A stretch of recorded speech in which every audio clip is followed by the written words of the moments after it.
Assalamualaikum warahmatullahi wabarakatuh. Alhamdulillah. Selalu saja kita memuji Sang Pencipta Allah yang kita yakin Dia sedang melihat, mendengar dan mengetahui. Karena memang sifat-sifatnya yang mulia adalah Maha mendengar, Maha melihat dan Maha mengetahui apapun yang sedang kita lakukan, baik itu perbuatan baik ataupun perbuatan buruk. Dan kalimat Alhamdulillah bagi seorang muslim adalah kalimat penghubung antara dia dengan Sang Pencipta Allah agar segala kebutuhannya bisa dipenuhi olehnya. Maka sangat wajar kalau kita selalu mengucapkan Alhamdulillah. Jadi kita panjatkan salawat dan taslim, salam hormat penuh dengan cinta dan rindu kepada manusia yang telah dipilih oleh Sang Pencipta Allah dari seluruh anak Adam menjadi penutup risalah langit dan juga risalahnya yang dibawa untuk seluruh alam semesta, bahkan seluruh jin dan manusia. Dan mengucapkan satu kali salam hormat atau salawat dan taslim kepada manusia terbaik ini akan dibalas oleh Allah 10 kali tambahan rahmat, yang berarti pengampunan dosa, peninggian derajat dan pemenuhan segala kebutuhan. Maka sangat wajar kalau kita selalu mengucapkan salawat dan taslim kepada Nabi besar Muhammad sallallahu alaihi wasallam. Melanjutkan bahasan kita, kitab At-Tadhkirah yang ditulis oleh Imam Qurtubi rahimahullah. Dan kita masuk ke judul baru, proses keluarnya ruh dari jasad. Dan kita sudah tahu teman-teman sekalian kalau kita terdiri dari dua, jasad dan ruh. Dan jasad tidak akan berfungsi tanpa ruh. Dan itu nyata sekali terlihat kalau seseorang sudah meninggal dunia. Yang tadinya bisa bergerak, bisa bernafas, bisa melihat, bisa merespon. Maka dengan keluarnya ruh dari jasadnya maka tidak akan ada lagi fungsinya. Bahkan jasad ini bisa rusak dan membusuk hanya dalam hitungan jam saja kalau ruh sudah keluar. Bersatunya ruh sama jasad ini terjadi di dunia. Awal pada saat kita sudah berada di rahim ibu kita sekitar 40 hari dari masa pembentukan, atau tepatnya 4 bulan dari awal sekali masa kehamilan.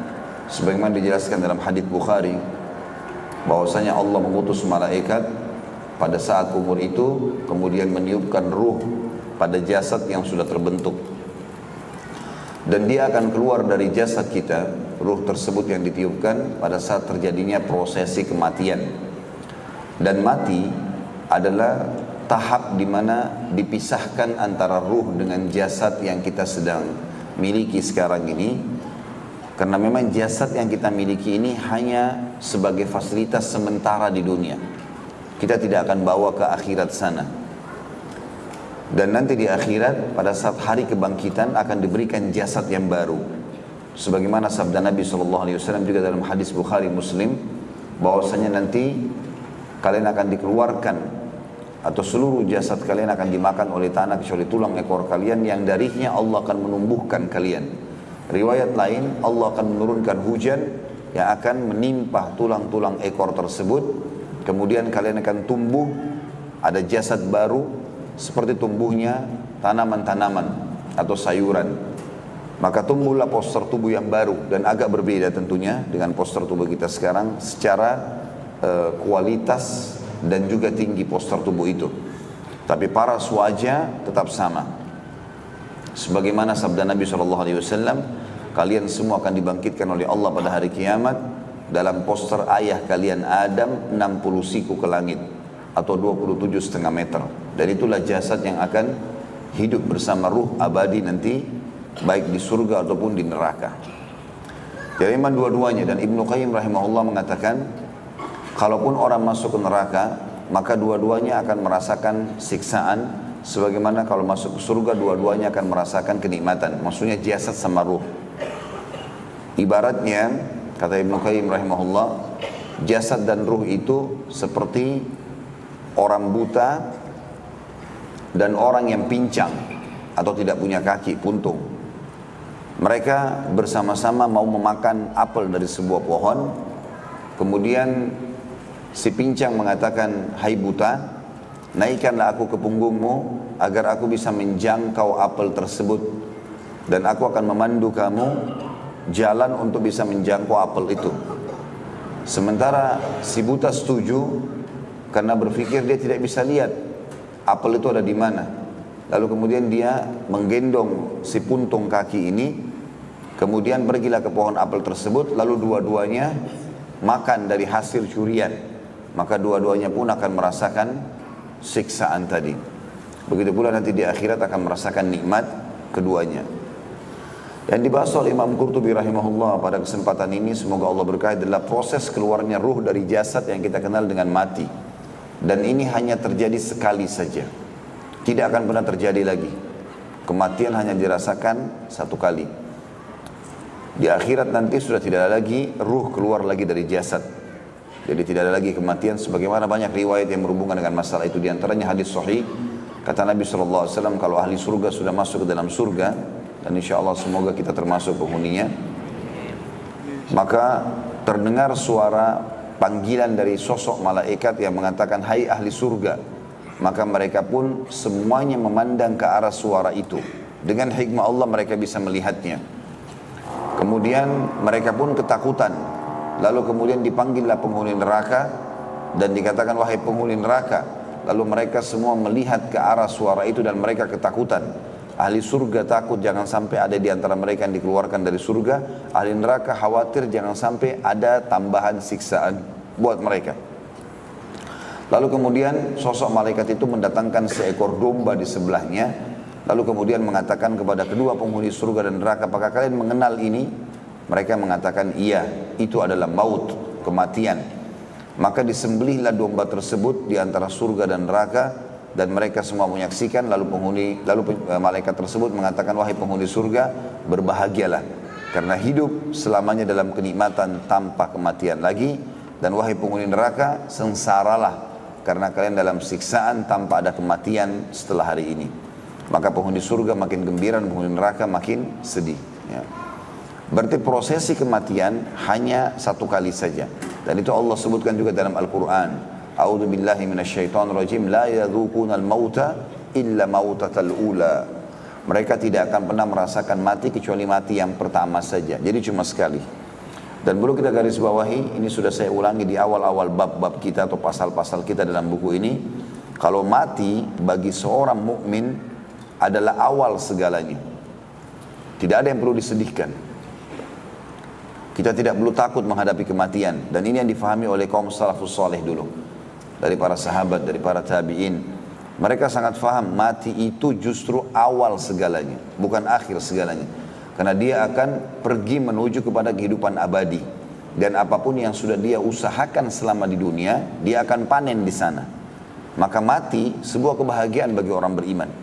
Makanya para sahabat, para tabi'in, kalau ada di antara mereka yang mau meninggal dunia, maka teman-temannya pada rame-rame datang dan mengatakan, berita gembira. Kamu sebentar lagi akan ketemu dengan Allah Tuhan kita.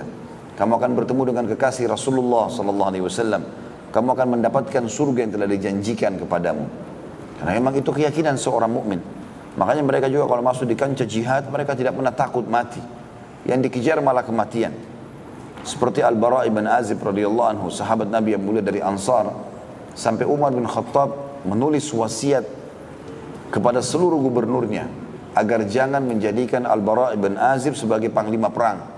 Karena dia kalau masuk di medan perang, selalu konsepnya adalah dia berharap dia dan seluruh pasukannya mati syahid. Jadi dikhawatirkan mungkin tidak semua orang imannya sampai pada tingkat itu, maka Umar bin Khattab menyuruh dia menjadi pasukan biasa, prajurit, dan bukan menjadi panglima perang. Jadi orang yang sangat luar biasa memahami kalau mati itu akan datang di waktunya, baik di kancah peperangan ataupun di rumah kita, baik di jalanan ataupun di dalam rumah, baik lagi duduk, lagi tidur, tua, muda, laki-laki, perempuan, kaya, sehat, ya, sakit, suka, tidak suka, dia akan datang. Dan dia awal segalanya bagi orang beriman. Dia akan menjadi akhir segalanya, itu bagi orang kafir. Akhir segalanya bagi dia. Karena sudah tidak ada kesempatan untuk memperbaiki. Mereka akan menyesal. Makanya Allah ingatkan dalam ayat Al-Quran, A'udzubillahi minasyaitonirrajim, wala tamutunna illa wa antum muslimun. Jangan sampai kalian meninggal dunia kecuali dalam keadaan Islam. Itu sudah modal itu. Meninggal dalam keadaan kafir, selesai urusannya. Walaupun anaknya ingin berbakti, mau menyelamatkan orang tuanya, tidak akan mampu. Tidak ada yang bisa menolong lagi.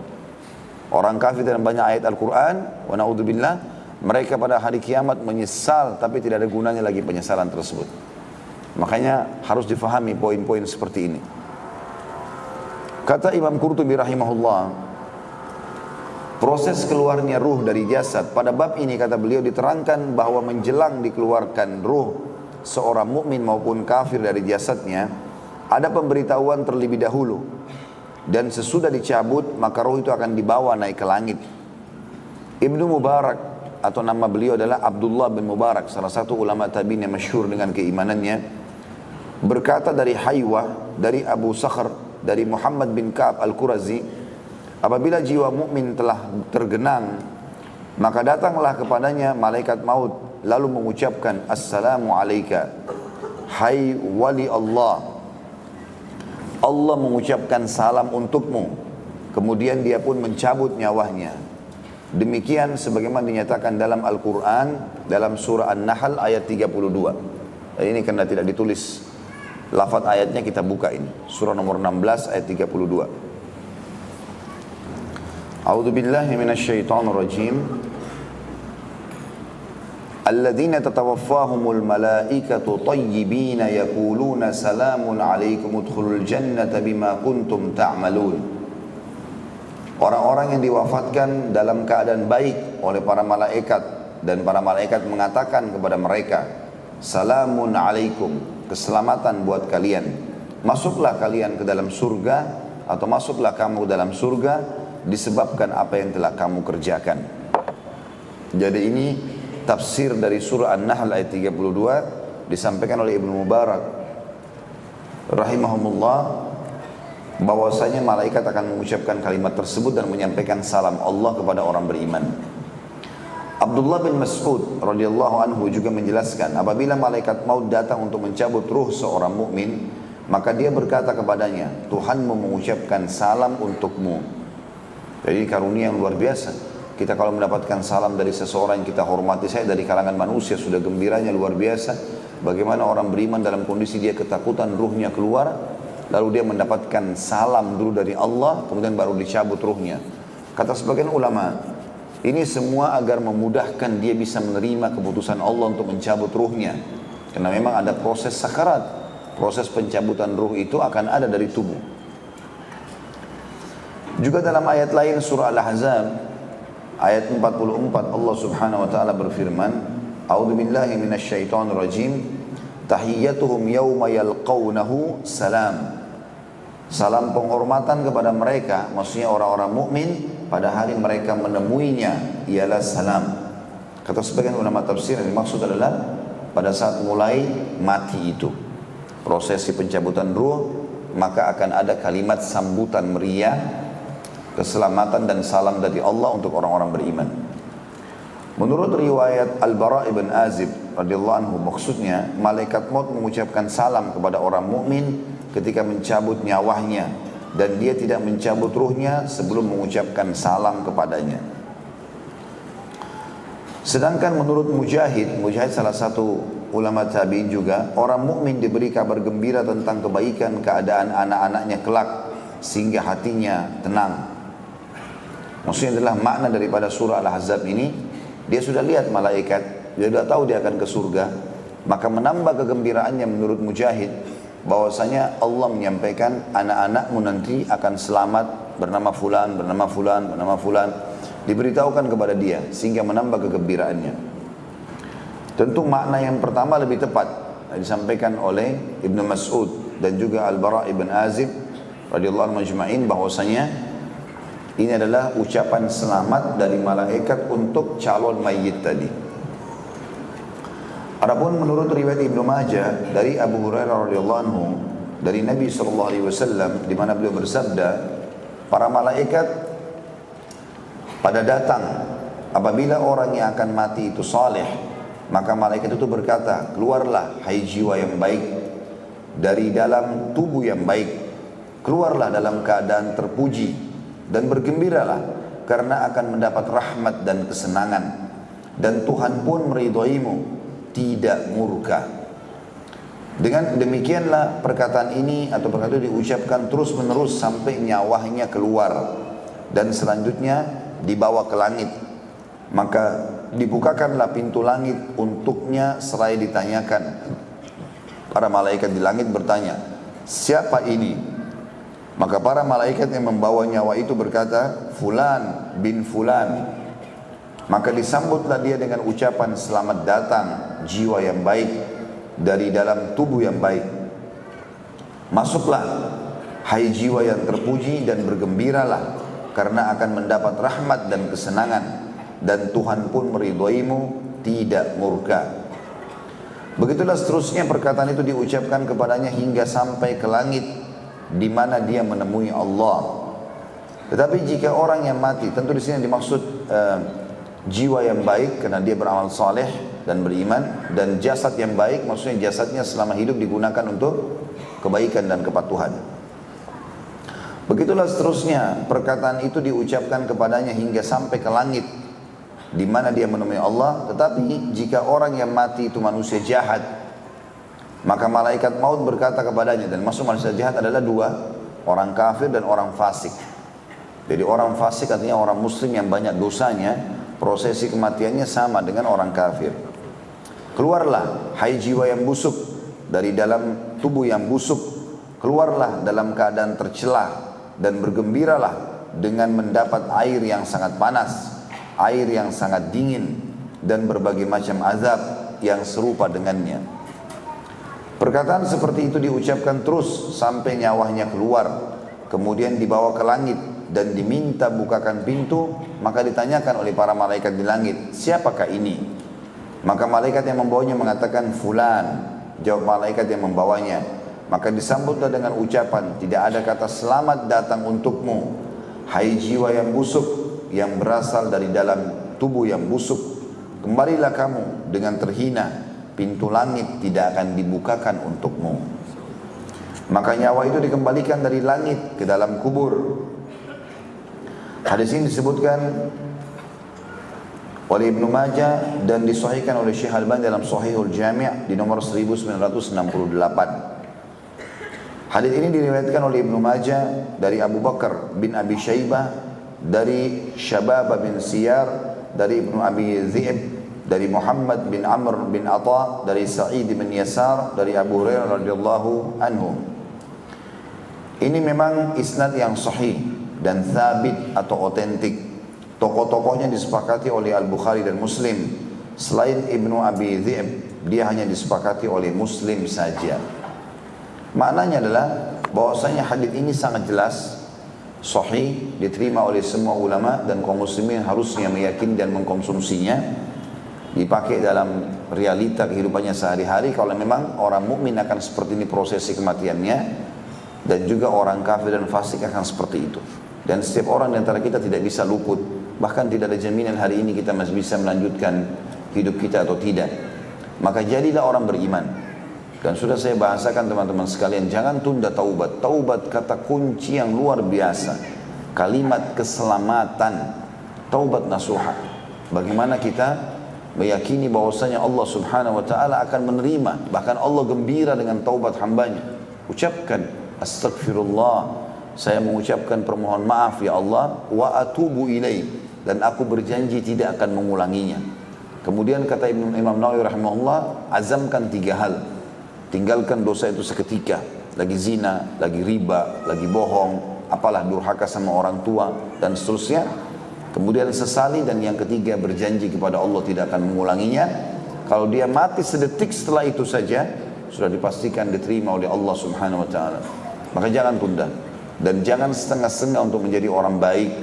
Ini sudah kita tekankan pada pertemuan yang lalu. Jangan cuma terpengaruh dengan sekarang keadaan kita, tapi yang penting bagaimana istiqomah di keadaan kebenaran itu. Karena banyak orang begitu, penampilannya luar biasa. Di pengajian kalau kita lihat sepintas seperti ahli surga, tapi begitu keluar dari ta'lim atau masjid, keadaannya sudah kembali kepada masa jahiliyah. Pakaiannya sudah kembali lagi kotor dengan maksiat. Saya bukan bicara masalah kotoran biasa, tapi bermaksiat. Kembali matanya melihat yang haram, telinga dengar yang haram, tangan menjamah yang haram, ya hatinya penuh dengan penyakit-penyakit hati, hasud, iri, dengki, ya, dan seterusnya. Dan juga jauh dari amal-amal hati yang baik, ikhlas, takwa, ya, tawadhu, qana'ah, menerima apa yang Allah tentukan dan seterusnya. Kakinya pun selalu melangkah ke tempat-tempat yang haram. Maka ini semua teman-teman sekalian tidak bermanfaat bagi dia. Istiqomalah, karena kita harus menjaga itu sampai meninggal dunia. Sampai meninggal dunia. Jangan sampai sekarang saja, karena berbahaya sekali. Kalau orang masuk pada tingkat yang namanya futur dalam agama. Futur itu dia pernah istiqomah, kemudian dia membuka pintu maksiat sehingga dia drop, jatuh. Ini karena dia mau mencoba kembali kepada kemaksiatan dengan gambaran atau waswas syaitan, seakan-akan gak masalah, toh sudah tahu cara taubatnya. Ini bahaya, karena kalau orang sudah sampai pada tingkat futur, dia jatuh dari tingkat keimanan, misalnya imannya levelnya 6, dia jatuh kembali kepada level 2 misalnya. Untuk kembali ke level 6 kembali, dia butuh pendongkrak yang lebih kuat daripada pendongkrak awal. Misal yang membuat dia sampai pada level 6 dulu, dia melihat ibunya meninggal, atau ayahnya, atau ada tetangganya tabrakan, atau apalah dia baca tentang surga dan neraka, atau hadir di majelis taklim. Ada sesuatu yang mendongkrak imannya sampai ke situ, sehingga dia berubah secara performan, secara ibadah, perilaku dan seterusnya. Kemudian dia jatuh. Untuk kembali ke level yang sama, butuh pendongkrak yang lebih kuat dari awal. Kalau enggak, maka sulit sekali untuk kembali. Makanya jangan tergelincir setelah istiqomah, nggak boleh. Jangan buka lagi celah itu. Apapun perkataan orang, nggak usah pedulikan. Kamu alim ya, kamu berubah ya, kamu begini, kamu begitu, biarin aja, nggak apa-apa. Ini penting sekali dan selalu saya ulangi ini, karena memang kita harus mengulang-ulangi nasihat. Karena seringkali kadang-kadang subhanallah nasihat yang ketiga, yang ketujuh, yang ke-100 baru kita tersentuh. Ada orang mendengar, tahu. Saya sih tahu, tapi kata-kata tapi ini tidak tepat. Karena kalimat tapi seakan-akan dia masih mau terjerumus pada kesalahan. Nggak bisa. Istiqomah sampai meninggal. Dan itu sudah dicontohkan bagi orang-orang saleh sebelum kita, dari para nabi-nabi, dari para sahabat-sahabat para nabi. Semua mereka istiqomah sampai mati, gitu, sampai meninggal dunia dengan penuh keyakinan apa yang akan dijanjikan oleh Allah SWT benar. Kemudian dikatakan sementara itu, lanjutannya, Muhammad bin Amr dari Sa'id bin Yasar dari Abu Hurairah radhiyallahu anhu dari Nabi SAW bahwasanya beliau bersabda, sesungguhnya orang yang akan mati dihadiri para malaikat. Apabila dia orang saleh, maka para malaikat itu akan berkata, keluarlah hai jiwa yang baik. Berarti bukan hanya malaikat maut, tapi ada banyak malaikat-malaikat yang datang kepadanya. Juga riwayat Imam Muslim dari sahabat yang sama, Abu Hurairah radhiyallahu anhu juga berkata, apabila nyawa orang mukmin keluar, maka dijemput 2 orang malaikat yang terus membawanya naik. Dan ini disebutkan dalam Sahih Muslim nomor 2872. Hammad berkata, dan seterusnya Abu Hurairah menyebutkan tentang keharuman aromanya bagikan minyak misk atau kasturi. Maka para penghuni langit pun berkata, inilah nyawa yang harum datang dari bumi. Semoga Allah merahmati kamu dan jasadmu yang telah kamu diami. Nyawa itu kemudian dibawa kepada Tuhannya. Maka dia, Allah, kata ganti D-nya, kalau Allah dibesarkan, menitahkan, bawalah dia sampai ke batas terakhir. Maksudnya di langit yang ke-7. Adapun orang kafir, apabila nyawanya keluar, maka kata Hammad, selanjutnya Abu Hurairah radhiyallahu anhu menyebutkan tentang betapa busuknya baunya, sehingga dikutuk oleh semua makhluk yang dilewati sepanjang jalan. Maka berkatalah para penghuni langit dari malaikat, inilah nyawa yang busuk datang dari bumi. Wa na'udzubillah. Kata Abu Hurairah radhiyallahu anhu pula, maka diperintahkanlah, bawalah dia sampai ke batas terakhir. Sampai di sini Abu Hurairah mengatakan Rasulullah SAW menutup secari kain tipis yang beliau pakai pada hidungnya begini. Ya, maksudnya Nabi SAW mengambil kain dan menutup hidungnya. Sementara Al-Bukhari meriwayatkan dari Ubadah bin Samit radhiyallahu anhu dari Nabi SAW, beliau bersabda, man ahabba liqa Allahi ahabba Allahu liqa'ah, wa man kariha liqa Allahi kariha Allahu liqa'ah. Hadis riwayat Bukhari. Barang siapa yang rindu ingin bertemu dengan Allah, maka Allah pun ingin bertemu dengannya. Dan barang siapa yang tidak ingin bertemu dengan Allah, Allah pun tidak ingin bertemu dengannya. Aisyah radhiyallahu anha berkata, atau salah satu dari istri Nabi SAW, sesungguhnya kami semula tidak menyukai mati. Maka Rasulullah SAW bersabda, jangan begitu. Tetapi apabila seorang mukmin akan meninggal dunia, dia diberi kabar gembira. Tentu makna hadis yang lain, atau kalau terjemahan yang lebih tepat, Aisyah mengatakan, ya Rasulullah, Hadis yang Anda sebutkan tentang itu, siapa yang rindu bertemu Allah, Allah rindu bertemu dengannya, dan siapa yang takut benci bertemu Allah, Allah benci bertemu dengannya. Itu apakah maknanya kalau kami takut mati, kami benci bertemu dengan Allah? Kata Nabi SAW, bukan begitu. Tetapi apabila seorang mukmin akan meninggal dunia, dia diberi kabar gembira akan mendapatkan ridho Allah dan kemuliaannya, sehingga tidak ada yang lebih dia sukai selain apa yang ada di dalamnya. Saya pernah jelaskan ini. Maka dia diperlihatkan amal-amal solehnya. Ini sholatmu, ini puasamu, ini zakatmu, segala macam. Kamu akan masuk surga gara-gara itu, ini surgamu. Diperlihatkan istana-istananya di surga. Maka dia sangat gembira dan ingin sekali mati. Oleh karena itu dia ingin bertemu dengan Allah dan Allah pun ingin bertemu dengannya. Dan sesungguhnya apabila orang kafir akan meninggal dunia, maka dia diberitahu tentang azab Allah dan hukumannya. Ini dosamu, semua dosanya dipaparkan lalu kemudian diperlihatkan neraka. Sehingga tidak ada sesuatu yang lebih dia benci selain apa yang ada di hadapannya. Oleh karena itu dia tidak ingin bertemu dengan Allah dan Allah pun tidak ingin bertemu dengannya.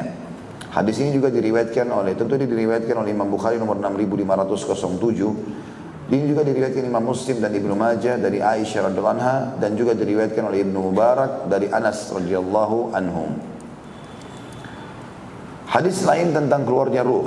Hadis ini untuk lebih memperjelas uraian di atas. Diriwayatkan dari Aisyah radhiyallahu anha bahwa dia pernah berkata kepada Syuraih bin Hani ketika ditanya tentang apa yang didengar dari Abu Hurairah radhiyallahu anhu, kata Aisyah, bukan seperti yang kamu katakan, tapi ketika penglihatan telah menatap, dada bergemuruh, kulit mengkerut dan jari-jari mengejang, ketika itulah barang siapa ingin bertemu dengan Allah maka Allah pun ingin bertemu dengannya, dan barang siapa yang tidak suka bertemu dengan Allah maka Allah pun tidak suka bertemu dengannya.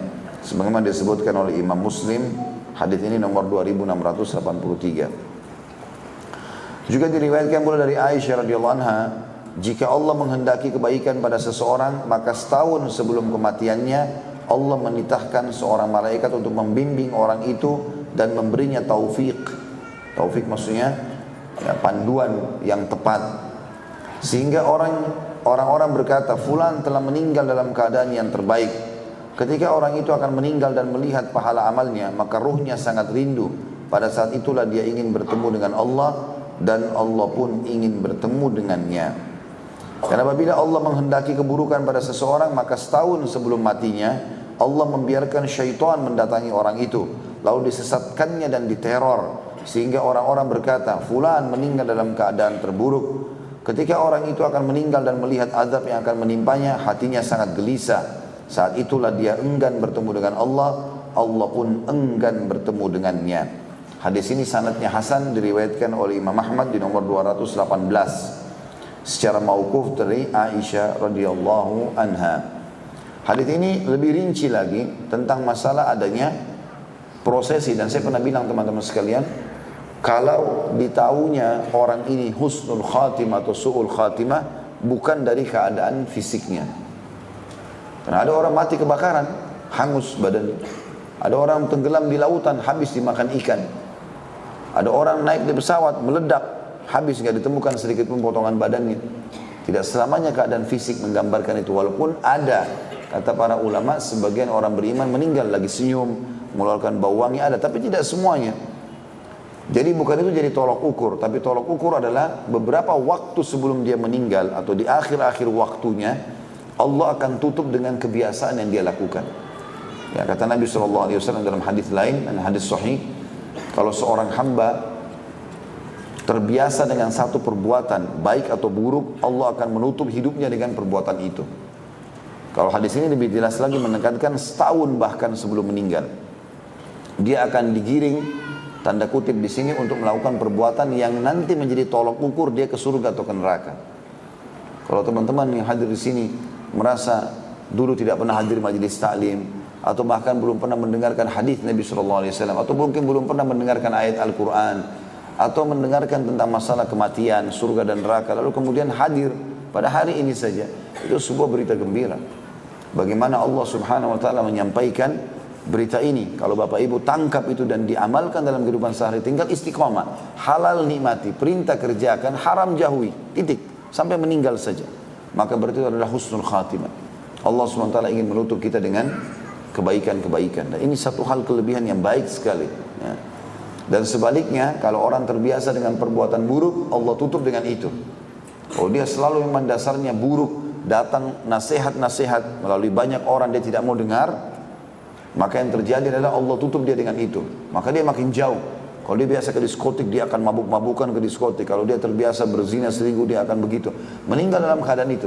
Nanti meninggal dari tempat maksiatnya, lalu kemudian dia meninggal dalam keadaan tabrakan lah, apalah, pokoknya dalam kondisi buruk, gitu kan. Dan ini luar biasa. Ya. Saya itu tadi mendapatkan satu informasi, di antara contoh saja. Dari teman-teman di Saudi, ada satu orang Saudi, terlepas daripada negaranya tentu, kita bicara sosok seorang Muslim. Tapi ini kejadian kebetulan karena terjadi pada orang Saudi. Teman-teman di sana menceritakan kepada saya. Awalnya hidupnya baik, kemudian dia mulai ikut sama teman-temannya pergi ke Thailand, bergaul bebas. Datang, berzina, mabuk-mabukan. Muslim, tapi dia buat kejadian ini. Fasik. Subhanallah, dia berjalan terus saja. Mulai bertahun, 1 tahun, 2 tahun, dia berbuat perbuatan itu. Sampai akhirnya, rupanya saking dia sukanya perbuatan itu, dia ketagihan, syaitan menghiasi. Jadi setiap bulan mengumpulkan gaji untuk liburan, kemudian pergi lagi berzina. Dan dia menyukai satu orang wanita di sana. Menurut dia itu sudah punya kelebihan. Dan saking cintanya sama perempuan ini, sampai dia gelisah kalau perempuan itu pulang malam hari, dia menunggu besok pagi untuk bisa menemani dia. Satu waktu, orangnya ini tidak datang selama 3 hari. Dia juga tidak tahu alamatnya, si perempuan ini. Setelah dia gelisah selama 3 hari, gak bisa tidur, dia kepikiran, syaitan sudah menghiasi itu. Pada saat perempuan itu datang hari ketiga atau hari keempatnya, maka saking gembiranya dia sampai sujud di bawah kakinya. Sambil dia menyebutkan kalau dia suka perempuan tersebut. Pada saat dia lagi sujud meninggal dunia. Subhanallah. Ya, ditutup oleh Allah SWT kehidupannya dengan itu. Na'udzubillah. Sujud di bawah seorang wanita. Gimana ini? Ya, dan ini perbuatan syirik, bahaya sekali. Ini semua karena memang dasarnya dianya mau buruk. Allah tutup dengan keburukan. Maka jangan sampai terjadi teman-teman sekalian. Renungi baik-baik. Majlis ilmu tujuannya untuk menyampaikan kepada kita apa yang sedang Allah sang pencipta yang kita yakini dengan kalimat la ilaha illallah, la ma'budu bihaqqin illallah, tidak ada Tuhan yang berhak disembah kecuali Allah, agar sampai kepada kita. Dan ini kebenaran, tidak ada yang salah di sini. Enggak usah lihat saya sebagai penyampai. Lihat saja atau dengarkan apa yang disampaikan. Kalau itu benar, terimalah. Dan jangan tunda. Enggak ada gunanya menunda menjadi orang baik. Berubahlah teman-teman sekalian. Yang lalu biarlah berlalu. Kalau lalu salah, istighfar kepada Allah. Sekarang hari ini milik kita. Hari ini kesempatan, bubar dari majlis ini pun, amal soleh apa lagi nih. Terus sibukkan sampai malam, karena hari ini milik kita. Isi semuanya kelalaian-kelalaian kita yang dulu dengan kebaikan hari ini. Besok masih hidup, kita isi lagi dengan amal soleh. Harus lebih baik daripada hari ini. Terus tingkatkan kualitas sampai kita meninggal. Sabar sedikit sampai meninggal, janji Allah tidak akan mungkin salah. Ingat, peringatan Allah datang biasanya dari lisan orang lain. Kalau ini juga tidak menyentuh Bapak Ibu sekalian dan tidak mau berubah, maka berbahaya. Karena biasanya kalau melalui lisan tidak datang atau tidak bisa mengubah, kata para ulama akan datang peringatan yang lebih besar. Lebih besar itu mungkin nanti kejadian ada orang begitu, nanti tabrakan baru mau sadar. Nanti sakit parah baru mau sadar. Syukur lagi kalau begitu. Ada orang tidak, meninggal tiba-tiba mendadak, malah tidak sempat taubat, wa na'udzubillah. Maka engahlah teman-teman sekalian. Selanjutnya Imam Tirmidzi, ya betul di halaman 117 ya. Imam Tirmidzi meriwayatkan pada bab Al-Qadar dari Anas radhiyallahu anhu bahwasanya Rasulullah sallallahu alaihi wasallam bersabda, sesungguhnya Allah Azza wa Jalla, Allah yang Maha Mulia dan Maha Suci, apabila menghendaki kebaikan pada seseorang, maka dia mempekerjakannya. Beliau ditanya, bagaimana Allah mempekerjakannya, wahai Rasulullah? Beliau bersabda, memberinya taufik ke arah amal saleh sebelum meninggal. Artinya Allah SWT akan sibukkan dia di majlis ilmu, urus majlis ilmu, sibuk dengan sholat, berteman sama orang-orang saleh. Allah buat itu berarti rasa cintanya Allah sama dia. Ini disebutkan hadis sahih oleh Syekh Al-Albani dalam Sahihul Jami' nomor 305. Kata Abu Isa, ini adalah hadis sahih. Masih ada lagi hadis lain yang serupa, yaitu sabda Nabi SAW, apabila Allah menghendaki kebaikan kepada hambanya, maka dia memberinya madu. Para sahabat bertanya, "Wahai Rasulullah, apa yang dimaksud dengan madu?" Maka beliau menjawab, "Allah membukakan taufik baginya untuk beramal saleh menjelang matinya, sehingga orang-orang di sekitarnya pun atau sekelilingnya meridhoi dia." Jadi yang dimaksud dengan madu adalah kenikmatan ibadah, kenikmatan hadir majelis ilmu, merasa haus terus mau belajar, mau terus sholat berjamaah di masjid, mau terus dari amal soleh ke amal soleh, apalagi nih bertobat dari dosa-dosa. Itu madu Allah kasih. Jaga itu, jangan dirusak ya. Kalau bawa dari pengajian merasa tersentuh, ya saya merasa bersalah, apa sih ini, dia berusaha lepas dari itu kebodohan. Jangan, bekasnya ilmu memang begitu. Ilmu itu akan berbekas, tandanya ada kalau kita menjadi lebih takut kepada Allah, lebih rajin mau ibadah, bertobat dari dosa-dosa, itu maka bekas ilmu, maka itu kebaikan. Makanya dalam hadis ini diistilahkan dengan madu. Dan hadis ini hadis sahih juga, disebutkan dalam Sahihul Jami' nomor 304 dan 307. Dan dari kata ada tentang tafsir firman Allah Subhanahu wa taala dalam surah Waqiah ayat 89, maka dia memperoleh rahmat dan kesenangan. Dia mengatakan bahwa rauh atau rahmat yang dimaksud ialah kasih sayang, dan raihan kesenangan. Maksudnya dijemput oleh para malaikat ketika meninggal dunia. Farauhun wa raihanu wa jannatu na'im, ya, dalam surah Al-Waqiah. Adapun mengenai orang kafir, maka menurut riwayat Ibnu Juraij dari Nabi SAW, bahwasanya beliau pernah berkata kepada Aisyah radhiyallahu anha dalam tafsir atau tentang tafsir firman Allah Subhanahu wa taala dalam surah Al-Mu'minun ayat 99, demikianlah keadaan orang-orang kafir apabila datang kematian kepada seseorang dari mereka, dia mengatakan, "Ya Tuhanku, kembalikanlah aku ke dunia." Nabi SAW bersabda, apabila seorang mukmin melihat para malaikat, maka mereka berkata kepadanya, "Maukah kamu kami kembalikan ke dunia lagi?" Maka si mukmin menjawab, "Ke negeri kesusahan dan kesedihankah?" Lalu dia katakan pula, "Teruskan menghadap kepada Allah." Adapun orang kafir, maka para malaikat berkata kepadanya, "Maukah kamu kembali ke dunia?"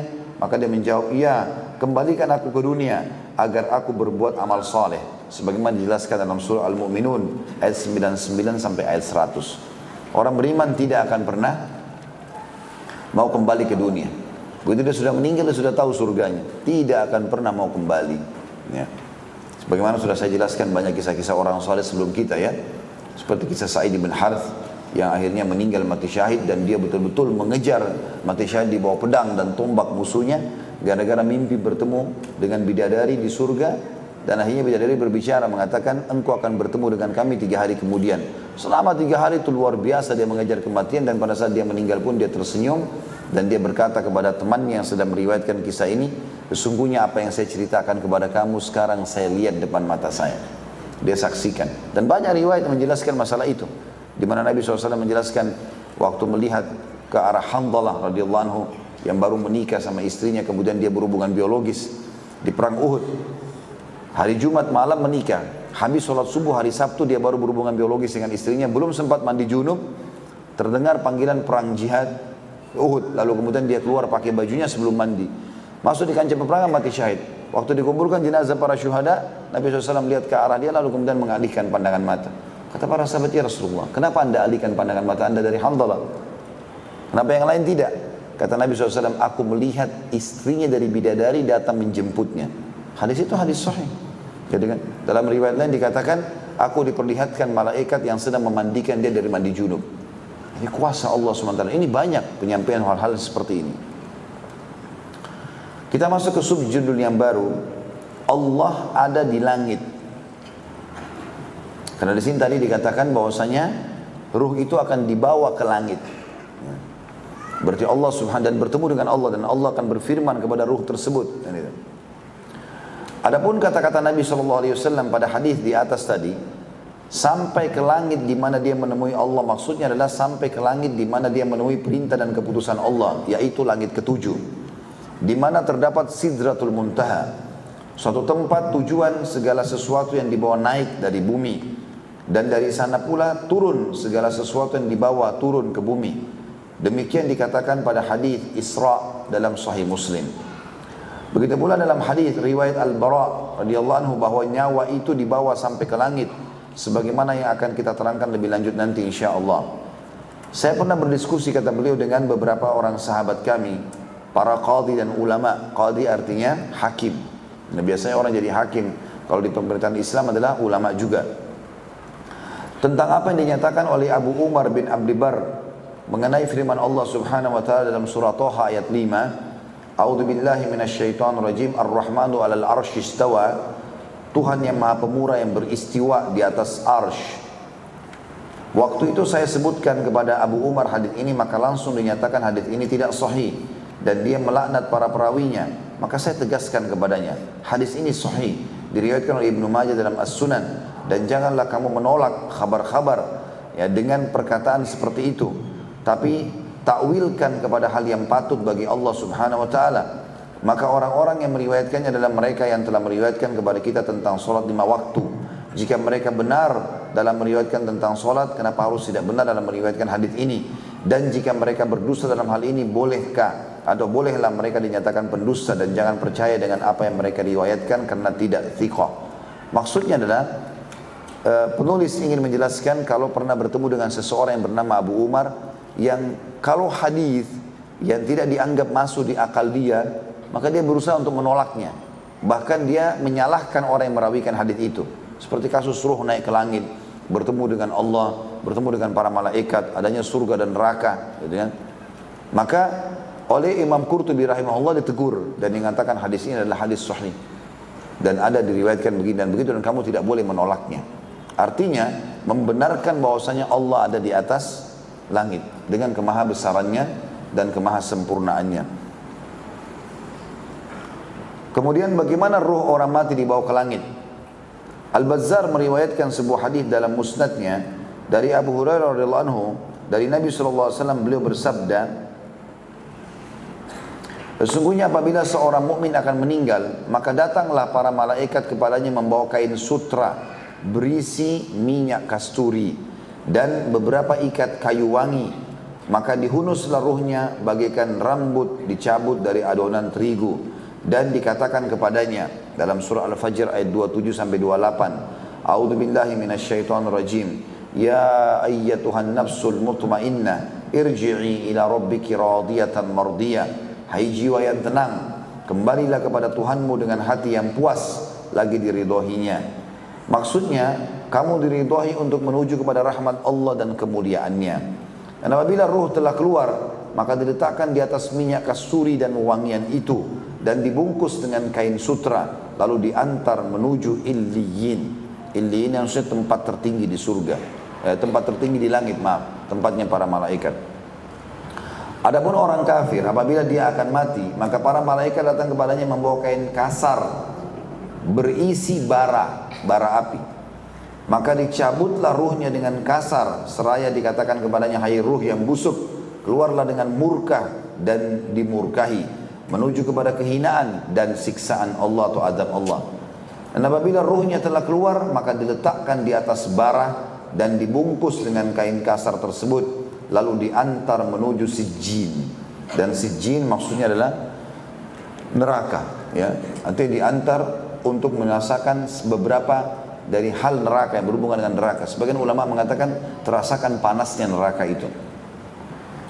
Dan ini hadis sahih diriwayatkan oleh Ibnu Tulun dalam Tahrirul Murassakh, ya, di nomor 268. Dan ini disebutkan kepada Imam Al-Bazzar dalam Musnad beliau dengan sanad yang sahih.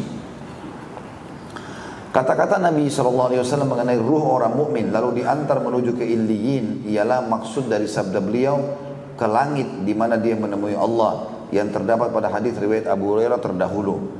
Di sini satu hadis menafsiri hadis lainnya dan itu tidak sulit untuk dimengerti.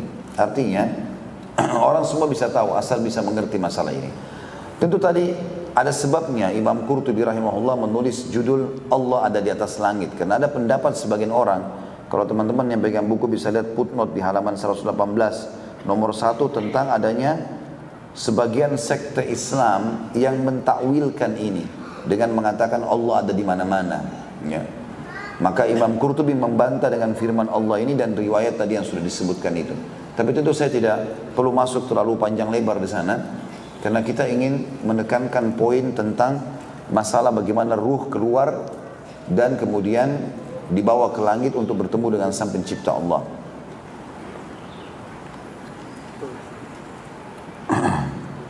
Kata beliau, tapi ketika hal itu saya sampaikan kepada seseorang yang berpredikat alim dan faqih, bahkan hakim pula, maka spontan dia melaknat orang yang meriwayatkan dan menukil hadis tersebut dan menuduhnya melakukan tajsim. Tajsim itu maksudnya membentukkan fisik Allah, menggambarkan fisik Allah. Biasanya juga diistilahkan dengan mujassam. Ya, orang-orang yang membentukkan fisik Allah. Ini istilah disampaikan oleh sebagian orang yang menolak kalau Allah itu telah menyebutkan bukti-bukti Allah menyebutkan tentang zatnya. Seperti kasus Allah mengatakan yadullahi fawqa aydihim, tangan Allah di atas tangan-tangan mereka, tajri bi ayunina, dia atau mereka berbuat di bawah pengawasan mata-mata kami, gitu kan. Kemudian hadis tentang masalah turunnya Allah di sepertiga malam. Kemudian hadis tentang Allah meletakkan telapak kakinya yang mulia di atas neraka pada hari kiamat sehingga neraka berkerut dan berkata, cukuplah, cukuplah demi kemuliaanmu. Kemudian juga hadis tentang Allah tertawa, tersenyum melihat dua orang yang saling bunuh-membunuh, dua-duanya masuk surga. Kata para sahabat, ya Rasulullah, bagaimana itu? Bagaimana ceritanya itu? Kata Nabi SAW, orang mukmin sama kafir bertemu di medan perang, dibunuhlah si mukmin, mati syahid, maka masuk surga lah dia. Lalu si kafir beberapa waktu kemudian dapat hidayah, lalu dia pun ikut perang, terbunuh juga mati syahid oleh kafir yang lain. Maka si mukmin yang pertama dengan kafir yang hanya masuk Islam, dua-duanya masuk surga. Allah tersenyum dan tertawa. Allah gembira dengan taubat hamba-hambanya. Gitu kan? Semua ini teman-teman sekalian dan sekian banyak dalil, itu banyak orang-orang Islam karena dianggap tidak masuk di akal mereka, maka ditolak. Dan mereka mengatakan kalau ada yang mengatakan Allah punya tangan, Allah punya kaki, berarti dia mujassam. Berarti dia sengaja membentuk fisik Allah. Ini pemahaman yang fatal sekali kelirunya ini. Allah yang mengatakan, masa kita mau takwilkan, masa kita mau alihkan, gitu kan? Gak mungkin orang mengalih-alihkan seperti itu. Tapi kita mengembalikan kepada Sang Pencipta Allah. Kita sebutkan seperti apa yang disebutkan oleh Allah dan Rasulnya tanpa kita menambahi, tanpa kita membayangkan, tanpa kita menyerupakan dengan makhluk. Maka itu yang paling tepat. Sebagaimana Imam Syafi'i rahimahullah berkata, aku beriman kepada apa yang disampaikan oleh Allah dan Rasulnya sesuai dengan apa yang Allah dan Rasulnya inginkan. Dan aku menolak apa yang Allah dan Rasulnya tolak, sebagaimana Allah dan Rasulnya juga menolaknya atau memerintahkan untuk menolaknya. Itu yang dimaksud dengan kata-kata tadi ini. Dan beliau sebenarnya kembali kepada riwayat Abu Umar tadi. Dalam riwayat yang sebelumnya disebutkan bahwasanya orang ini yang tadinya dibantah oleh Imam Qurtubi. Kata beliau, oleh karena itu saya berkata kepadanya, mereka yang meriwayatkan hadis ini adalah tokoh-tokoh yang telah meriwayatkan kepada kita tentang sholat 5 waktu dan masalah-masalah agama lainnya. Kalau mereka dituduh berdusta di sini, berarti mereka juga berdusta di sana. Dan kalau benar di sini, berarti mereka benar di sana. Padahal kalau saja pernyataan hadis tersebut ditakwil, dialihkan, misalnya Allah bukan di atas arsy-Nya atau apa saja, lalu tentu hilanglah apa yang kamu ragukan itu. Sampai di situ selesailah diskusi tersebut. Kata beliau, kelanjutan dari uraian ini akan kita temui lagi nanti dalam kitab ini. Semoga cukup memuaskan bagi orang yang mencari petunjuk, dan alhamdulillah, kata beliau. Adapun kata-kata yang terdapat pada pernyataan Muhammad bin Ka'ab di awal bab ini, apabila jiwa orang mukmin telah tergenang, ini ditanggapi Syamr, katanya saya tidak tahu. Tapi saya dengar Az-Zuhri berkata, maksudnya apabila jiwa itu telah terhimpun di mulutnya ketika hendak keluar bagaikan air yang tergenang di tempatnya, dan jiwa di sini maksudnya adalah ruh. Demikian kata Az-Zuhri sebagaimana disampaikan oleh Al-Harawi. Az-Zuhri juga ulama tabi'in masyhur, salah satu perawi hadis. Cukup banyak hadis dan diambil oleh para ulama-ulama hadis dari Az-Zuhri. Az-Zuhri di sini menjabarkan tentang potongan hadis, dan kalau jiwa orang beriman sudah tergenang, digambarkan seperti ini, dan ini jawabannya. Kita masuk ke sambutan ruh-ruh langit kepada ruh orang yang baru meninggal. Ini mirip dengan bahasan sebelumnya tapi bersambung. Pada bab ini dibicarakan tentang sambutan ruh-ruh di langit sesampai nyawa orang mati di sana, dan pernyataan mereka tentang keadaan penduduk bumi, dan diperlihatkannya amal-amal. Menurut riwayat Abdullah bin Mubarak dari Abu Ayyub al-Ansari radhiyallahu anhu, dia berkata, Apabila nyawa seorang mukmin telah dicabut, maka disambut oleh hamba-hamba Allah yang mendapat rahmat. Sebagaimana mereka menyambut kedatangan seorang pembawa kabar gembira semasa di dunia. Hamba-hamba Allah itu menyambutnya seraya berkata bersama atau sesamanya, perhatikanlah saudara kalian itu dan biarlah beristirahat dulu karena baru saja mengalami kesusahan yang besar. Abu Ayyub radhiyallahu anhu menyampaikan atau melanjutkan, hamba-hamba Allah itu menyambut kedatangannya lalu menanyakan, apa yang dilakukan fulan? Apa yang dilakukan fulana? Apakah dia telah menikah? Dan apabila mereka bertanya kepadanya tentang seseorang yang telah mati sebelumnya dan mendapat jawaban dia telah meninggal, maka mereka mengucapkan inna lillahi wa inna ilaihi raji'un. Rupanya dia pergi ke ibunya, Hawiyah, ibu yang terburuk dan sejahat-jahat pengasuh. Maksudnya nanti ruh orang mukmin kalau keluar dan dinaikkan ke langit dengan hikmah Allah, Allah pertemukan dengan ruh-ruh orang beriman yang lain. Dan ruh-ruh ini berinteraksi sambil menanyakan bagaimana kabar si fulan, orang yang dia kenal. Bagaimana dengan kabar si fulana? Maka si mayit ini menyampaikan, atau ruh yang baru keluar ini menyampaikan tentang kabar mereka. Setahu saya sebelum meninggal mereka begini dan begitu. Apa yang dia ketahui gitu. Lalu kemudian kalau ditanya bagaimana dengan si fulan, ada orang yang tidak dalam keadaan baik, maka dia cuma mengatakan dia sudah meninggal dunia, tapi saya tidak tahu kabarnya. Maka ruh-ruh orang beriman mengatakan inna lillahi wa inna ilaihi raji'un. Kalimat istirja, kami milik Allah dan kami akan kembali kepada Allah. Sesungguhnya maknanya ini makna daripada riwayat ini, karena dia meninggal dalam menuju ke neraka, ibunya maksudnya adalah neraka. Wa ummuhu hawiyah, dalam Al-Quran dikatakan maksudnya tempat kembalinya. Ibu itu juga dikatakan tempat kembali. Wa ummuhu hawiyah dalam Al-Quran, dan ibunya adalah hawiyah maksudnya neraka jahanam. Jadi kalau orang fasik atau orang kafir meninggal dunia, tidak akan bertemu ruhnya dengan ruh orang-orang beriman. Maka orang-orang beriman kenal sama mereka tapi tidak tahu keadaannya. Makanya mereka mengatakan di sini ruh-ruh orang beriman, inna lillahi wa inna ilaihi raji'un. Rupanya dia telah pergi ke ibunya hawiyah, maksudnya neraka jahanam, ibu yang terburuk dan sejahat-jahat pengasuh. Lalu diperlihatkan kepada mereka amal-amalnya. Jika melihat sesuatu yang baik, mereka senang dan gembira seraya mengatakan, ya Allah, ini adalah nikmatmu juga kepada hambamu, maka sempurnakanlah nikmatmu itu. Dan jika melihat satu keburukan, maka mereka berkata, ya Allah, ampunilah hambamu ini. Hadis ini tentu sahih, sebagaimana disebutkan oleh Syekh Al-Albani dalam silsilah hadis sahih nomor 2758. Yang dimaksud adalah kalau ruh itu ruh orang beriman, maka ruh-ruh beriman yang lain ya mendoakan kebaikan untuknya. Seperti ada interaksi di sini dan sebagaimana disebutkan dalam hadis sahih ini.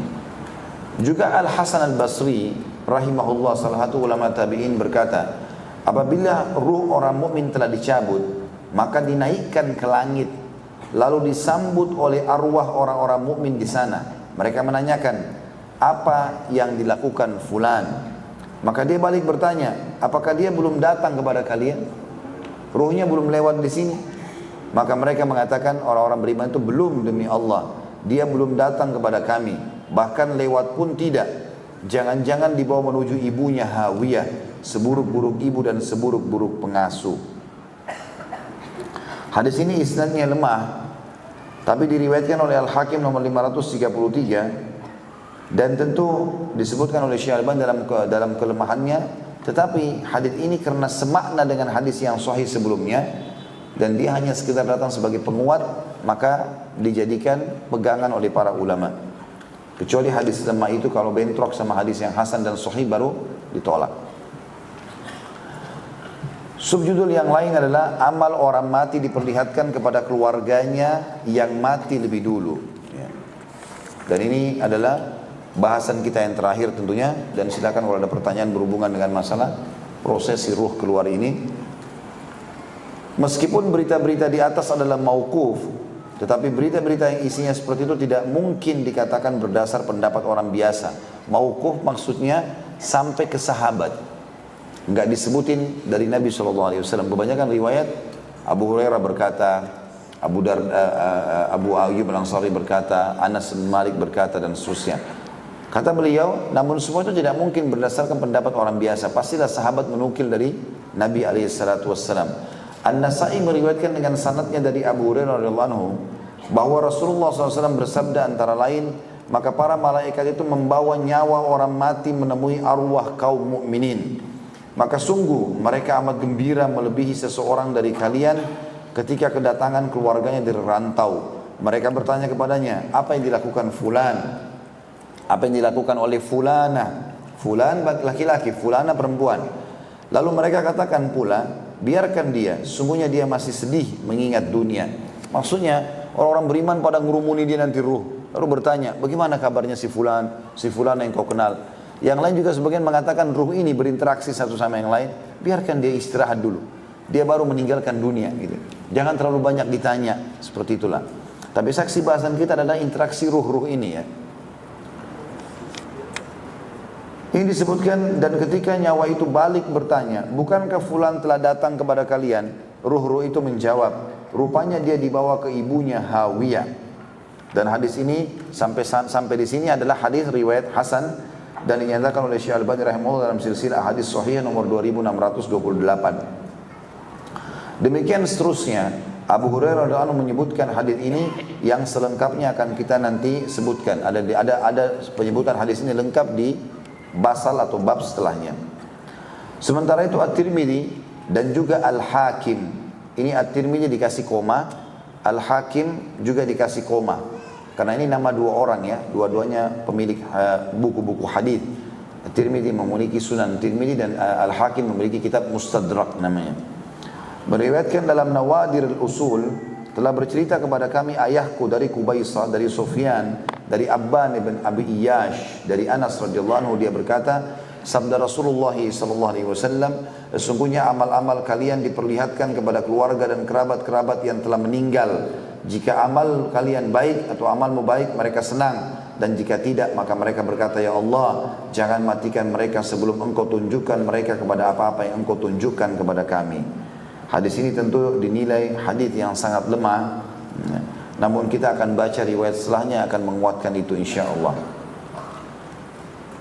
At-Tirmidzi meriwayatkan, maksudnya di sini tentu kalau kita maknakan hadis ini, kalau orang keluarga kita yang sudah meninggal, misalnya orang tua kita meninggal dan kita lagi berbuat amal di dunia, disampaikan kepada mereka amal-amal kita.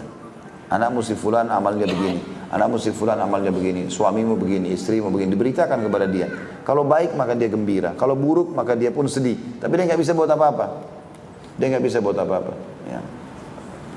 At-Tirmidzi meriwayatkan pula sebuah hadis dari Abdul Ghafur bin Abdul Aziz, dari ayahnya, dari kakeknya, dia berkata, sabda Rasulullah SAW, amal-amal itu diperlihatkan pada hari Senin dan hari Kamis kepada Allah, dan diperlihatkan kepada para nabi, bapak-bapak dan ibu-ibu pada hari Jumat. Maka mereka gembira dengan kebaikan-kebaikan orang yang ditinggalkan, dan wajah-wajah mereka semakin putih berseri. Oleh karena itu bertakwalah kalian kepada Allah, hai hamba-hamba Allah, janganlah kalian sakiti keluarga kalian yang telah meninggal dengan perbuatan-perbuatan kalian. Tapi khusus hadis ini hanya hadis dinilai maudhu, ya. Sebagian ulama menilainya lemah, ya. Cuma dinukil di sini untuk memastikan kalau ada riwayat seperti ini. Dan saya sudah bilang kalau kajian kitab seperti ini teman-teman sekalian, termasuk dalam buku-buku tafsir juga, kita harus membaca sampai tuntas. Karena biasanya ada orang menukil, membaca riwayat tanpa melihat footnote-nya, langsung saja difoto, disebarin. Padahal sebenarnya mungkin bisa saja hadis itu tidak benar. Di sini disebutkan hadis ini maudhu, hadis ini palsu, tetapi walaupun maknanya semakna dengan hadis yang lemah di atas, ya. Dan ada yang berpendapat mengenai sabda Nabi SAW, al-arwahu junudun mujannadah, wa ma ta'arafa minha i'talaf, wa ma tanakara minha ikhtalaf. Ruh-ruh itu bagikan bala tentara yang dikumpulkan, ruh-ruh yang saling mengenal bersatu dan tidak mengenal maka akan berpisah. Dan ini hadis sahih riwayat Imam Muslim nomor 2638. Karena adanya hadis riwayat Muslim ini, sebagian ulama hadis mengatakan bahwasanya riwayat yang sebelumnya tadi, ya, yang disebutkan oleh Tirmidzi dan Al-Hakim dalam kitab Nawadir al-Usul di awal paragraf kita di halaman 123 ini, dan di akhir paragraf di 122, halaman 122, itu riwayat lemah. Tetapi dengan adanya riwayat Imam Muslim ini, maka riwayat ini terjawab. Artinya memang dipegangi oleh sebagian ulama. Hanya hadis yang kedua yang diriwayatkan Tirmidzi dari Abdul Ghafur yang tadi dianggap maudhu itu saja yang ditolak oleh para ulama hadis. bahwa yang dimaksud pada hadis ini adalah pertemuan sebagaimana tersebut di atas.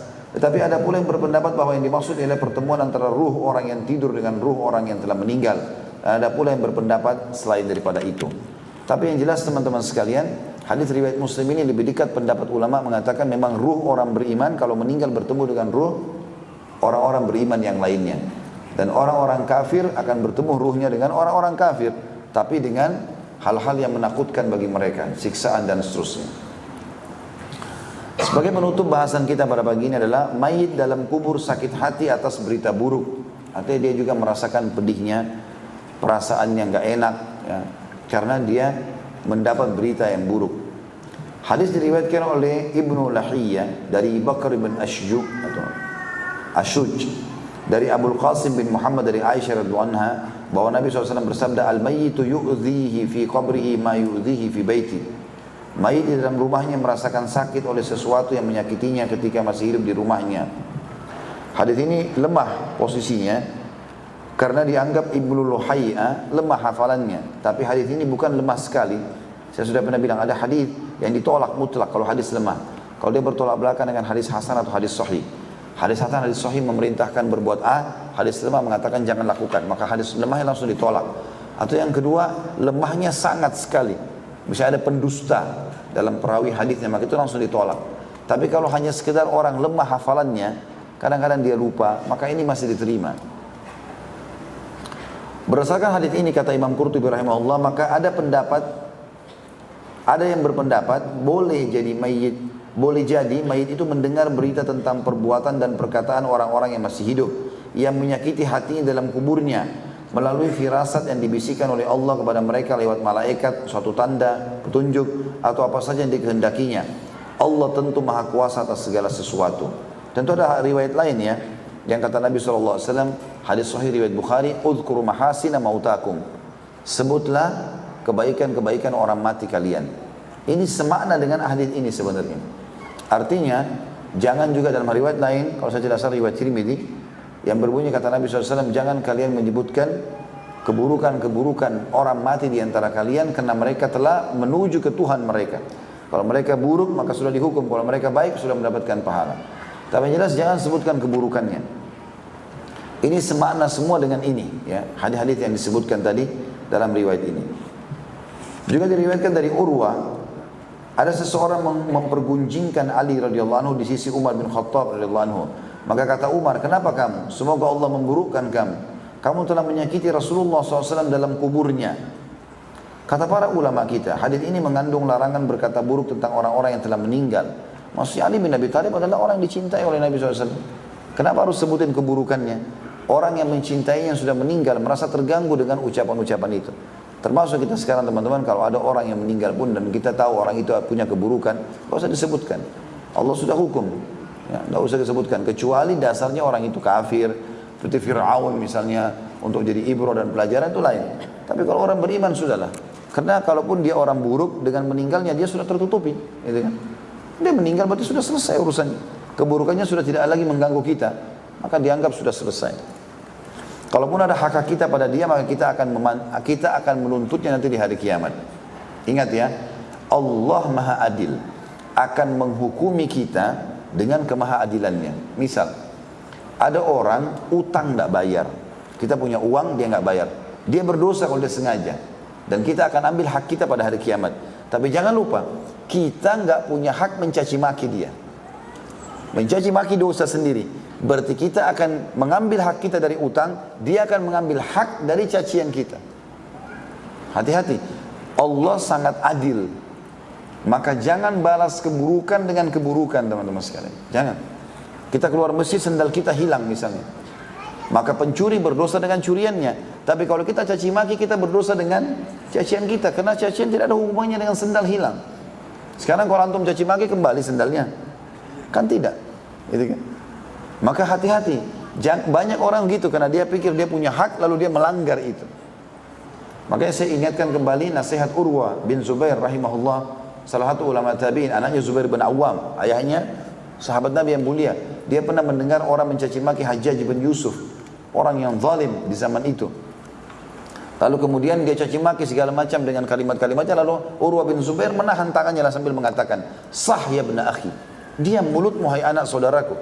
Anak saudara maksudnya ini orang Arab kalau menghormati seseorang, dia mengatakan hai anak saudaraku.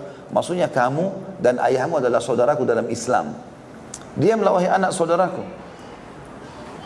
Sesungguhnya kamu sama Hajjaj sekarang bersama-sama sedang menuju kepada Tuhan kalian, Tuhanmu. Dan kalian berdua akan dihakimi oleh Allah. Gak ada yang luput. Yang dizalimi dan terzalimi dua-duanya akan dihukum. Dan pada saat kamu sedang dihisap oleh Allah pada hari kiamat, dan Hajjaj lagi menunggu antrian, maka engkau akan temukan pada saat itu dosa terkecil yang kau miliki lebih berat bagimu kau rasakan daripada dosa terbesarnya Hajjaj. Faham maksudnya? Jadi dia mengatakan nasihat yang luar biasa. Hati-hati, kamu sama Hajjaj, orang yang sedang kau caci maki walaupun dia zalim, sama-sama lagi menuju ke akhirat. Ada mahkamahnya Allah nanti. Dan pada saat kalian dihadapkan di hadapan Allah dan engkau sedang dihisap oleh Allah, misalnya kita posisinya orang ini, kita lagi dihisap sama Allah, ditimbang amal kita.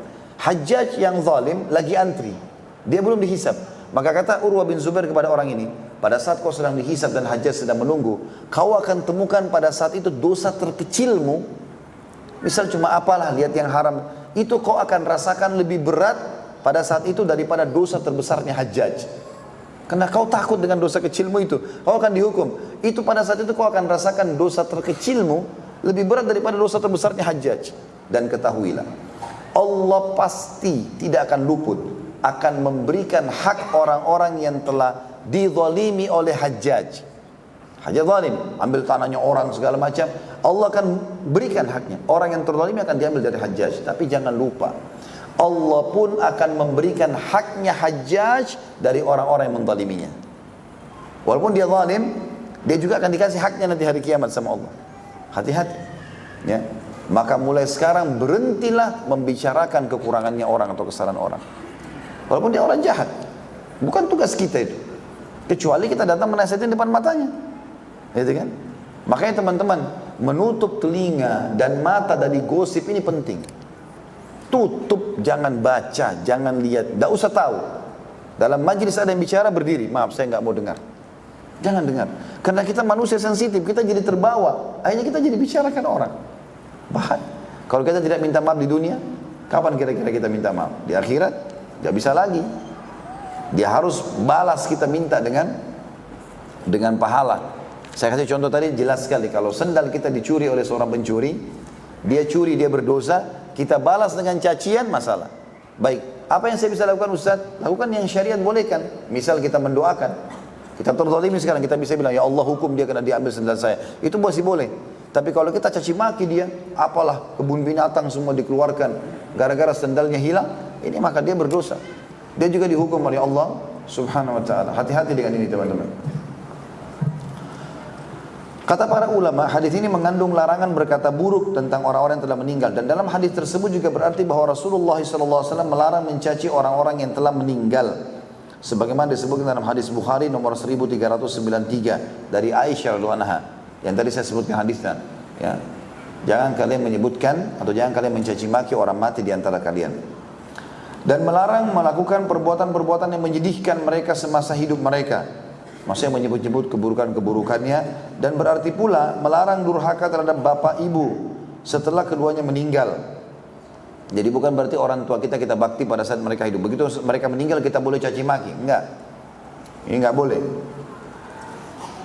Tentu tidak boleh, dan masuk dalamnya adalah melarang durhaka terhadap bapak ibu setelah keduanya meninggal dengan melakukan perbuatan-perbuatan yang menyusahkan keduanya andaikan mereka masih hidup. Dan dalam hadis lain, anna Nabi sallallahu alaihi wasallam kana yahdi li sadaiqi Khadijah silatun minhu laha wa birra. Hadis ini tentu riwayat Bukhari nomor 3818, Muslim 2435, yang artinya sesungguhnya Rasulullah SAW pernah memberi hadiah kepada teman-teman Khadijah sebagai ungkapan silaturahim dan kebajikan dari beliau untuk istrinya itu. Jadi orang sudah meninggal pun kita lakukan kebaikan untuk dia, bukan keburukan. Tambahkan amal solihnya, mohonkan ampun kalau sudah berbuat salah. Jika perbuatan baik dari Nabi SAW itu merupakan silaturahim dan kebajikan, maka sebaliknya perbuatan buruk adalah hukuman, memutus silaturahim dan kedurhakaan. Ada penafsiran lain tentang kandungan hadis pertama di atas, yaitu bahwa mayit dalam kuburnya merasakan sakit oleh orang yang menyakitinya di rumahnya, andaikan dia masih hidup. Dengan demikian arti ma dalam hadis ya, tersebut adalah man, maksudnya arti ma yang masih tidak jelas itu bisa bermakna man atau siapa saja yang menyakitinya. Adapun hal yang menyakitkan itu bisa saja terselip dalam pembicaraan dan merupakan isyarat bagi malaikat yang ditugasi menjaga manusia supaya menghindar. Karena dalam sebuah kabar dari Nabi SAW bahwa malaikat menjauh dari seseorang manakala dia berdusta sejauh 2 mil karena bau busuk gara-gara kedustaannya itu. Dan demikian pula segala jenis maksiat lain yang dilakukan manusia kepada Allah, semuanya menyakiti malaikat yang ditugasi untuk menjaganya. Ya. Tentu di sini muhakkik, seorang yang telah menelusuri buku ini, mengatakan khusus hadis ini dia tidak temukan, tapi ini Imam Qurtubi sebutkan. Dan bukan mustahil, subhanallah, orang kalau setiap berbuat maksiat memang akan mengeluarkan bau busuk, tapi kita tidak tahu. Ya, karena kebohongannya, karena penipuannya, karena kasarnya dan seterusnya. Oleh karena itu seseorang yang meninggal dunia dalam keadaan terus-menerus melakukan berbagai maksiat kepada Allah dan belum sempat bertaubat, serta tidak ada sesuatu yang bisa menghapus dosa-dosanya, maka bisa jadi yang menjadi pembersih dan pencuci dosa-dosanya adalah dengan merasakan sakit selagi dalam kuburnya. Hal itu dikarenakan malaikat pun sangat membenci penggunjingan atau ghibah dan mencela keras perbuatan itu. Wallahu a'lam. Baik, ini bahasan kita insyaallah. Nanti kita akan bahas, pertemuan akan datang, kemana perginya ruh dan bagaimana keadaannya setelah keluar dari tubuh manusia. Baik, sampai sini bahasan kita insyaallah, karena saya ada pengajian lagi. Dan mudah-mudahan apa yang kita bahas hari ini bermanfaat buat kita semua, dijadikan sebagai tambahan amal kita pada hari kiamat. Dan juga semoga Allah Subhanahu wa taala selalu mengisi sisa umur kita dengan amal saleh, dengan ketaatan, dan menggantikan seluruh perbuatan kesalahan kita yang lalu dengan pahala, serta meninggikan derajat kita baik di dunia maupun di akhirat, dan menyatukan kita semua di surga firdausnya tanpa hisab, serta juga mengampuni seluruh muslimin dan muslimat yang hidup dan juga sudah meninggal, dan menolong saudara kita yang sedang tertindas dimanapun mereka berada, serta menjadikan negara kita negara yang aman, tentram, damai, dan seluruh umat Islam di bawah naungan ukhuwah Islamiyah. Dan semoga Allah mengabulkan semua itu.